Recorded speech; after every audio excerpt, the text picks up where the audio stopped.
I've got this bizarre story. It happened to me, and even I can't really believe it happened. I'm sure you won't believe it, but I'm only telling you my own tale.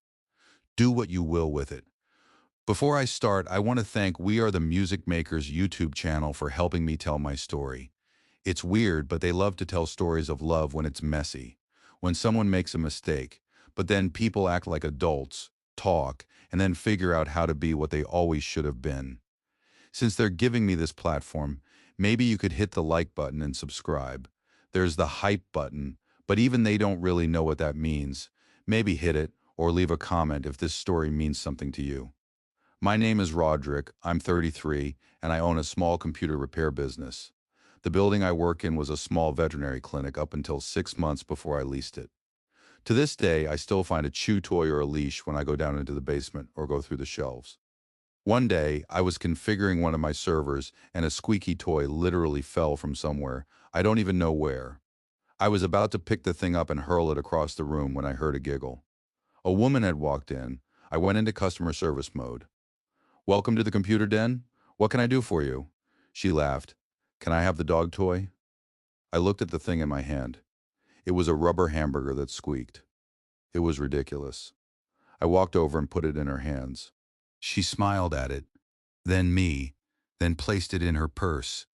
"I'm having an issue with my MacBook. It won't connect to my Wi-Fi network at all."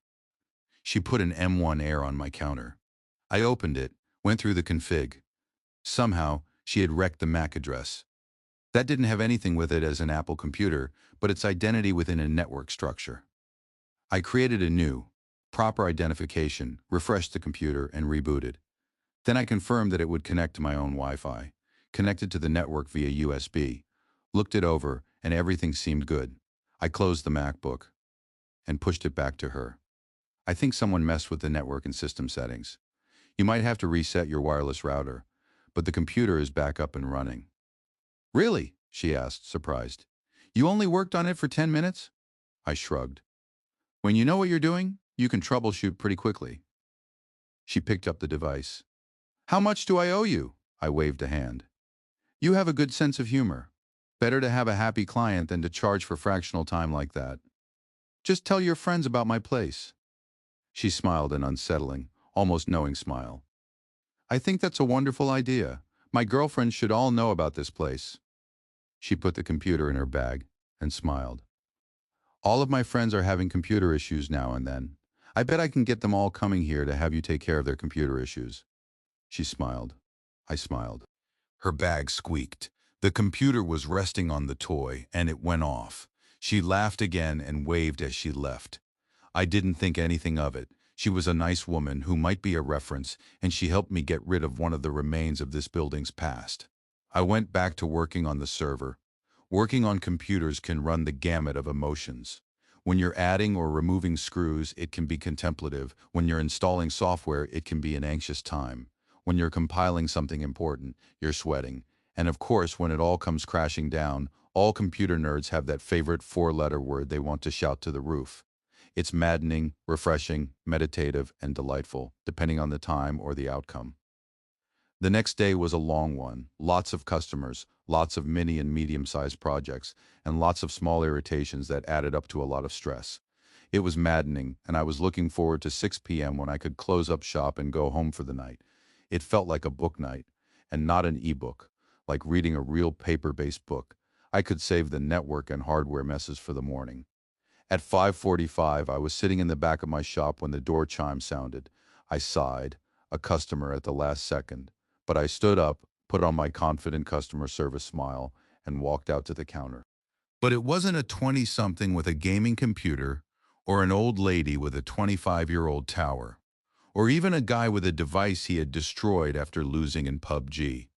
It was the woman from the previous day, with the MacBook and the messed-up MAC address. She was holding a sealed plastic bag. "I was making cookies today, and I thought you deserved to have some of them." She placed the bag on the counter, with a hopeful smile on her face. It took me about 15 seconds, but I realized I was supposed to try one and offer her one as well. It was social. I'm not a caveman, but I don't pretend to have the best instincts either. But the smile on her face made the connection.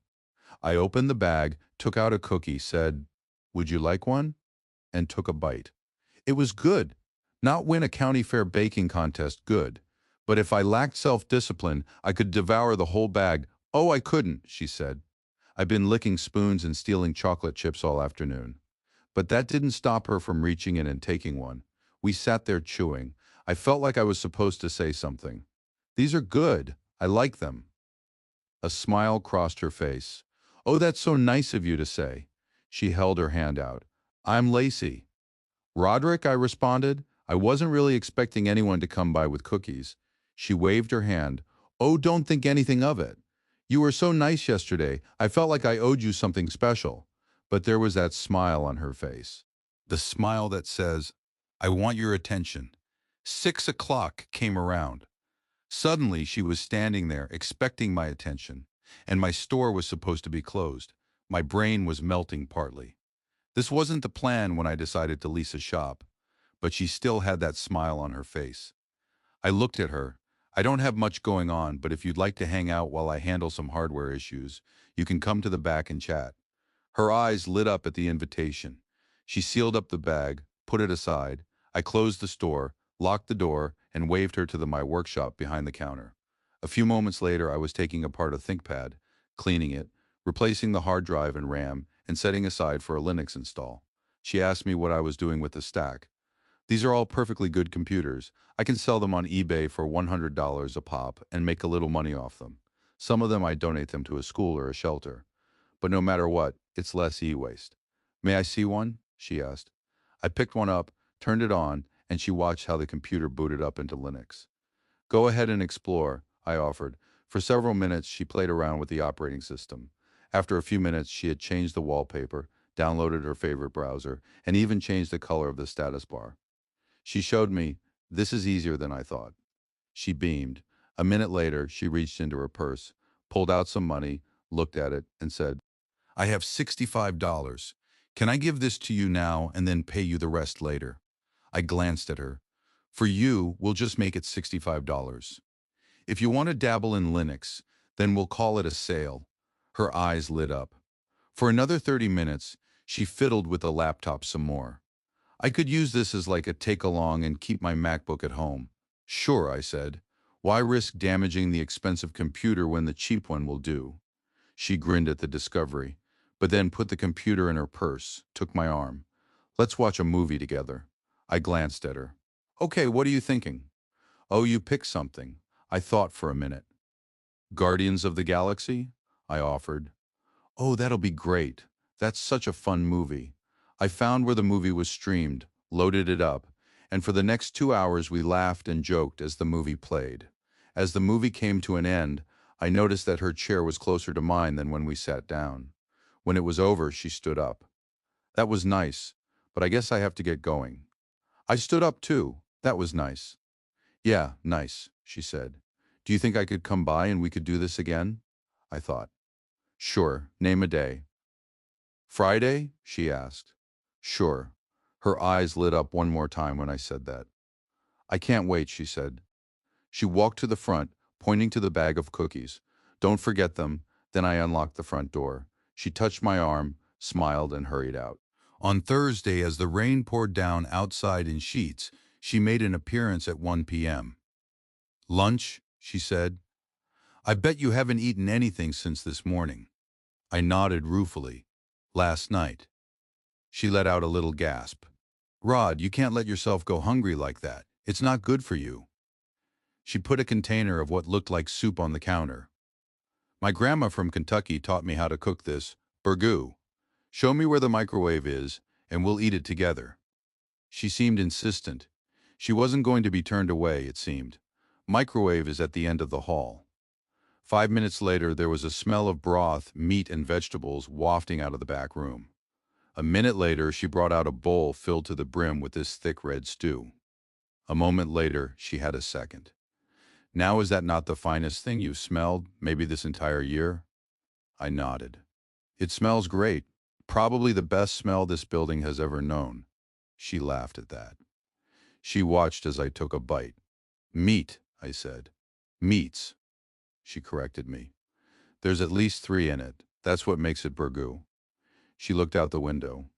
I don't remember if I added pork in it or not. It's at least three: chicken, beef, and sausage. She took a bite and smiled knowingly. Is that not just the best stew you've ever had?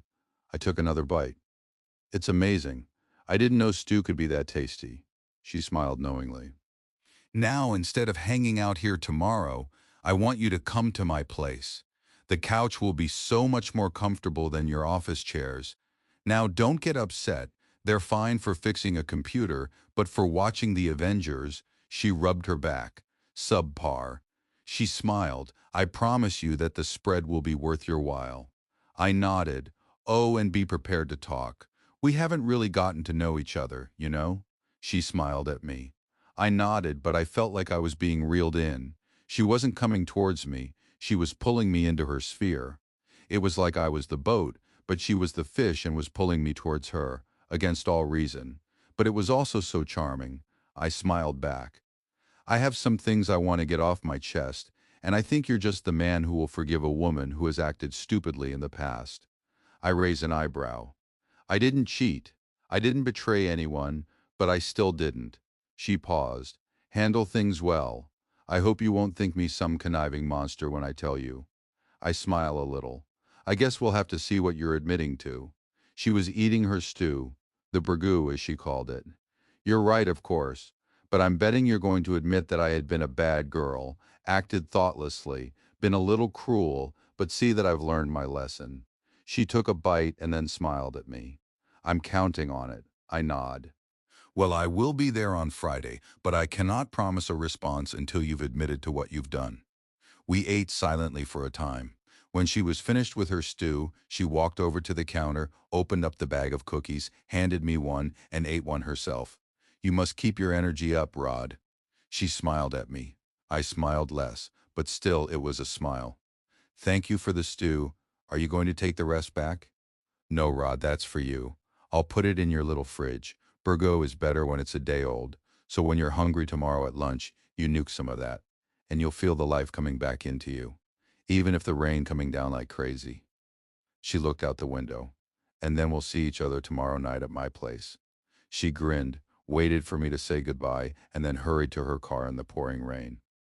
The next evening I got home at 6:15, the earliest moment I could. I had had my favorite dessert, what I called elevated Rice Krispies treats, sitting covered on the counter. I had fumbled into this, partly by accident and partly by fiddling around. First, I used Irish butter, the heavy stuff. Then I have these gourmet marshmallows, not the stuff you find at the store, like high-end, legitimately expensive. I had found them at a candy store in the hipster part of town. I haven't told anyone about them. They're my secret weapon, and I have this Mexican vanilla. I can't tell the difference, but others seem to be able to. Now that I'm home, I have just enough time to raise it up one more notch.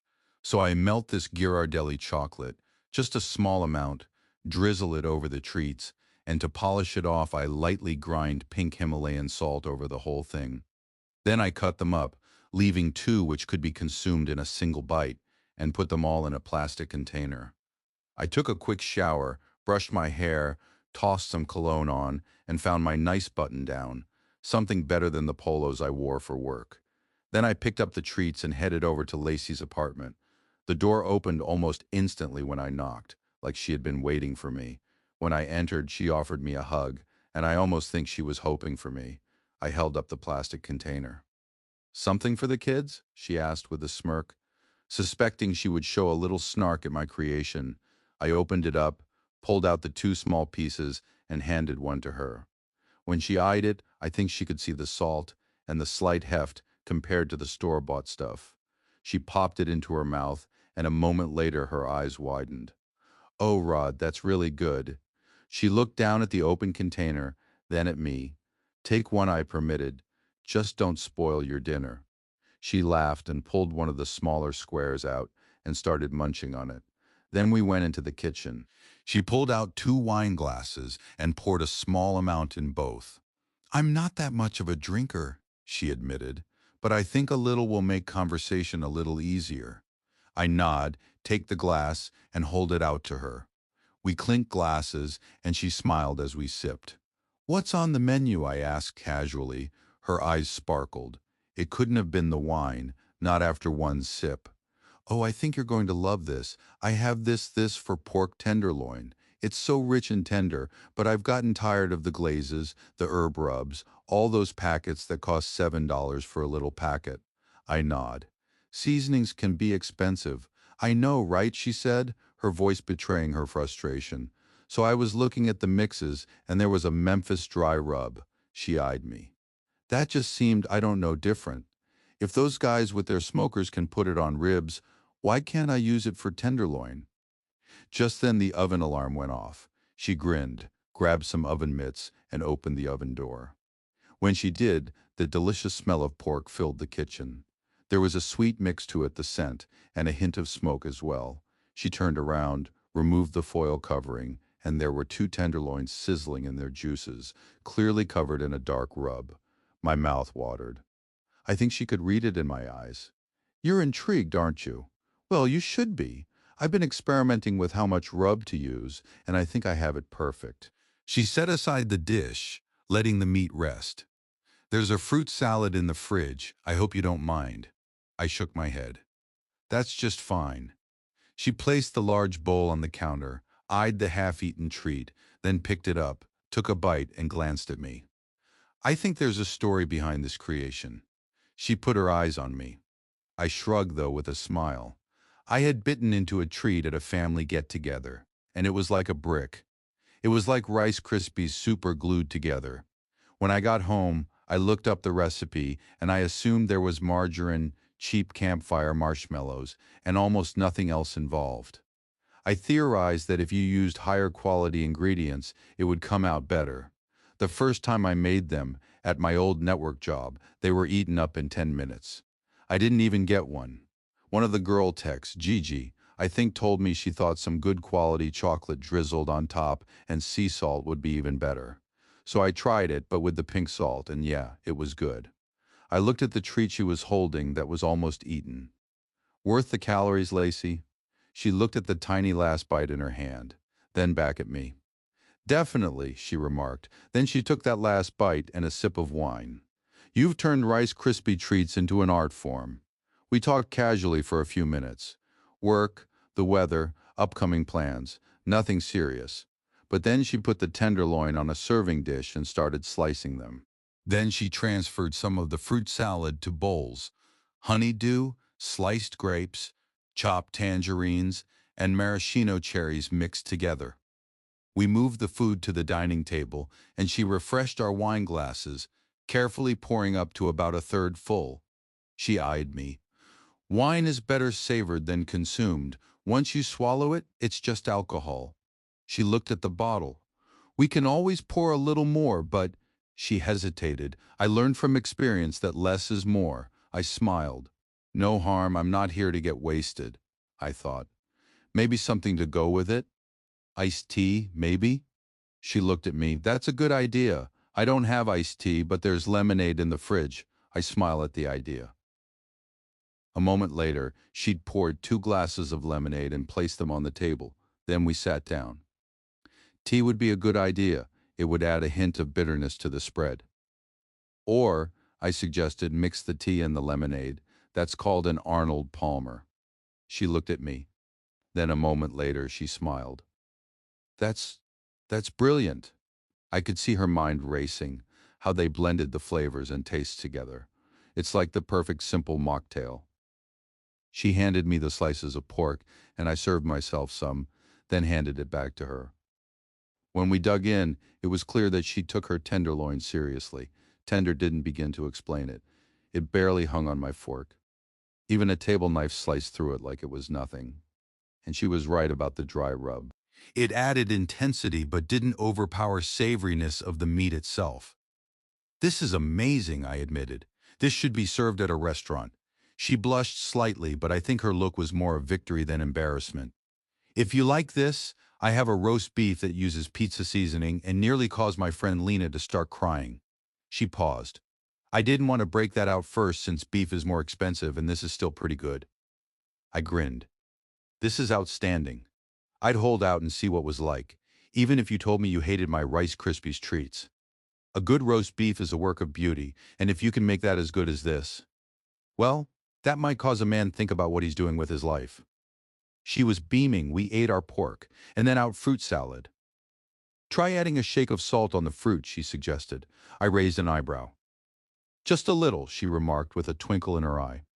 I picked up the salt, sprinkled the tiniest amount on the fruit, and tried it. It was better, like the flavor was turned up a notch. I smiled. You're right, I'm going to keep listening to your advice. She smiled triumphantly, like she had conquered something. Maybe she had? But then she picked up her wine glass. I suppose I should tell you something that happened.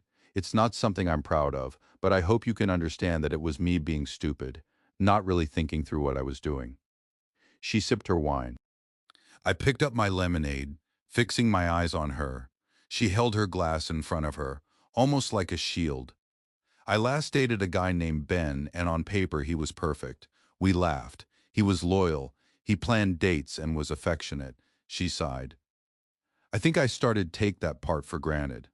I was busy with my work and certification studying, and his need for personal time and connection. She lingered on that word, felt like a burden rather than a joy. So I had a friend, Polly. She was kind of plain, not very smart and naive. I thought maybe if Ben used up his physical energy on her, it would let me get through my certification, and then when I was ready, I could step back in. I asked her to be his stand-in for romance. She was nervous and tried to back out, but I pleaded with her. Ben will be satisfied, and I'll still be primary. She went silent. He couldn't separate physical romance from actual love and affection. I responded, quietly, softly. She stared at me, then shook her head. At first I thought it was perfect. He wasn't leaning into me as much, and for a while I thought I had the game figured out. But slowly he spent less and less time with me and more with her. She sipped her wine. At first I tried to warn her that I was the real girlfriend, but Polly just said that Ben was deciding. I confronted Ben, but he frowned at me. Polly said this was your idea, and she makes me feel like I'm the best thing in her life. I tried to tell him I could do that, but he shook his head. For the last 6 months you've been rejecting me, and Polly smiles and accepts me. He looked around and started gathering his stuff. Polly is all the things I wished for when we were together. When his stuff was gathered, he went to the door. I want to be with her. Then he left. I was so angry. At Ben for leaving me, at Polly for enticing him, at the whole world for not conforming to the idea that I thought was so brilliant. She shook her head. It took 2 whole years, but I finally realized that a man is going to desire the woman who cares for him, and I hadn't cared for him. She paused, like trying to figure out a math equation. In months, Polly threw herself into being his everything, and he interpreted that to mean she wanted him. She did, I realize that now, and making him want her was far easier than I thought. She shook her head. They're engaged now. A friend of mine sent me their engagement photos. She pulled out her phone, pulled up a picture, and handed it to me. There was a guy and a woman. He was good-looking, fit, and looked proactive. She was plain, had thick glasses, but she could not keep his eyes off of him even for the pictures. He was her whole world, and you could tell he fed off that admiration. I should have seen it coming, she said, but I was wrapped up in my own little world, out for myself. She sighed, looked at the empty wine glass, then picked up the lemonade. Now that I look back on the whole thing, I just wrapped him up like a present to a woman who saw him as the world's biggest catch. And he still doesn't see that she's kind of ugly and not in his league in brains because she sinks it all into making him happy. Her eyes watered. I was objectively the more attractive woman, but I wouldn't attract him. She sighed and wiped her eyes. Maybe you can see why I'm chasing you a little. From that moment, the relationship was brilliant. Lacey cooked her best meals for me, and that roast beef was basically heaven on a platter. She would hang out with me after hours at my store. She would ask questions about installing an app, and I would quote exact commands for her to enter. One time she asked me about installing a program called a Flatpak, but her version of Linux didn't use that app installation. So I told her to enter the command sudo apt install Flatpak into a terminal window. A moment later, she clicked on the program in question, and it installed perfectly, and she stood up and kissed me on the cheek. My hero, she mumbled in my ear. Before she went home that night, she asked me to meet a friend for coffee. Jenny was still in college, 20 years old. She had needed a friend, and Lacey linked up with her since her career linked up with Jenny's studies. The moment I arrived at the coffee shop the next day, I could see Jenny practically worshipped Lacey. Lacey was several years older, but she had the intelligence, the confidence, and the career success. And Rod is so sharp. How did you meet him? Her own words. I just said she saw me sitting alone in my shop, and she decided that if I liked her cookies that she would adopt me. Lacey slapped my shoulder, but there was no malice to it. It was more the teasing slap of a woman who saw things differently. Over the next few weeks, Lacey was comfortable. Not quite as enthusiastic, but she still came over to the shop, still had nice meals. Her excitement was just down. She was still enticing, but maybe not quite as much. And then something strange happened. Jenny came to the store one evening. She handed me her phone, saying it stopped turning on. I looked it over, and when I plugged it in, there was no charge at all. It turned on, but it was too light. I carefully opened the case, and the battery looked like it was older than the device. I had a replacement, and I installed it. Be careful with the phone now. It's not as watertight now that the seal is open. Then she surprised me. Can you teach me to install batteries? Since I had to close the store anyway, I spent a half hour explaining how to soften the seal with moderate consistent heat, how to disconnect the battery, to carefully install the new one, to reconnect, and then reboot the device. She smiled, and I got the impression she was looking for something else. I smiled, and she thanked me when I said needed to go home, but I think she seemed disappointed. The next evening I was at Lacey's place. I commented about Jenny, expecting Lacey to be possessive or suspicious, but she just smiled and mentioned that she had had a long day at work. Projects were building up, and she didn't have as much energy as in the past few weeks. Something inside me felt off. Cut to 2 days later, when Jenny came by with 2 bags full of groceries. She began cooking, without even asking, only saying that she knew that I appreciated good food. That was even more suspicious. After we had eaten, I began clearing the table and filling the dishwasher. Jenny came into the kitchen too, began wrapping them and putting them into the fridge. You know, Rod, I really like how you handled troubleshooting my phone so well. I feel like you know exactly what you're doing. That's really attractive. With that, I knew something was up. I asked for a rain check. Jenny was cute, and I could have seen myself with her, but I felt like I was living a story that had recently been run its course. But before anything happened, I needed to have a talk with Lacey. 2 days later, after casual texting in general, she came by. Things are weird. I can see Lacey's moderate irritation, but I don't care. I suppose Jenny told you she came by my place a couple days ago. She stared at me. I can read from her face that she can't tell if she should be angry or annoyed, jealous or concerned. She put on the least convincing casual voice in the world and said, "It came up." I stare at her. Lacey, don't try to play dumb on this one. First Jenny comes by, acting interested about my work. That sounded familiar, but since I showed her how the hardware works, she can't immediately make good on it. Then she comes by and cooks dinner like she's playing housewife. You're not going to convince me that she came up with that idea on her own. She adores you, and the thought of her performing for her mentor's serious boyfriend isn't something she can come up on her own. Lacey's face turns red, beet red, but she tries to hold out. Did anything happen? I frown even harder. You already know the answer to that. But here's the thing. She enthusiastic and impressionable. If I wanted her, I'd have her. And as a little college girl, she'd do anything I wanted at least for a while. She has your permission, perhaps even instructions to give me what I want. So here's what you need to ask yourself. Do you want me? Or do you to see what happens if I start playing house with Jenny? There's a solid chance you'll be left on the outside, looking in a second time, and I don't think you want that. Lacey's eyes widened. I can see the wheels turning, realizing that she hadn't thought all this through.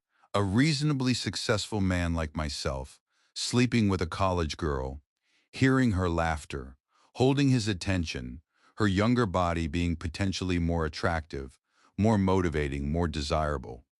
She takes hold of my arm. What are you going to do? I hold my stare. I look right in her eyes. What are you going to do to?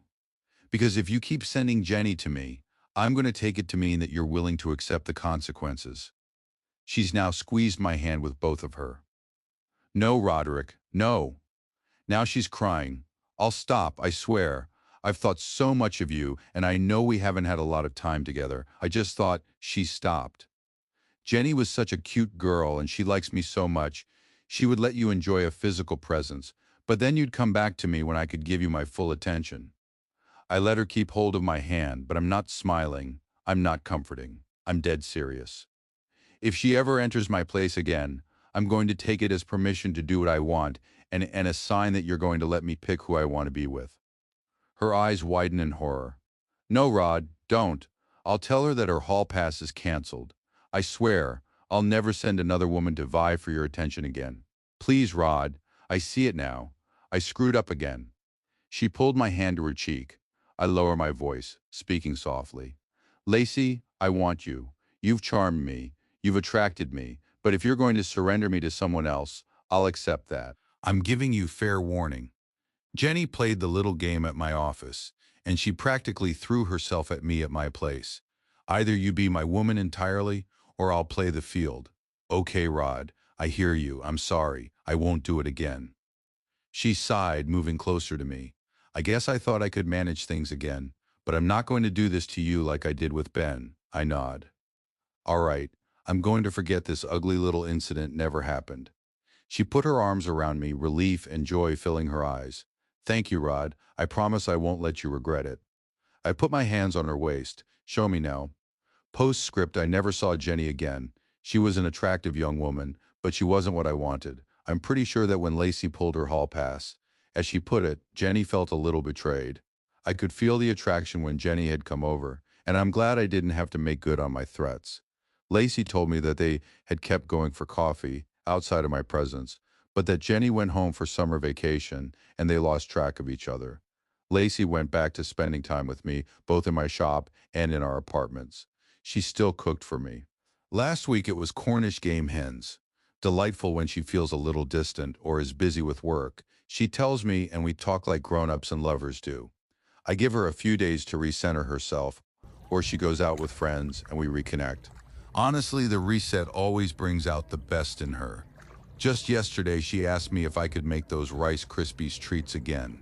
It's how I know she's still in love with me.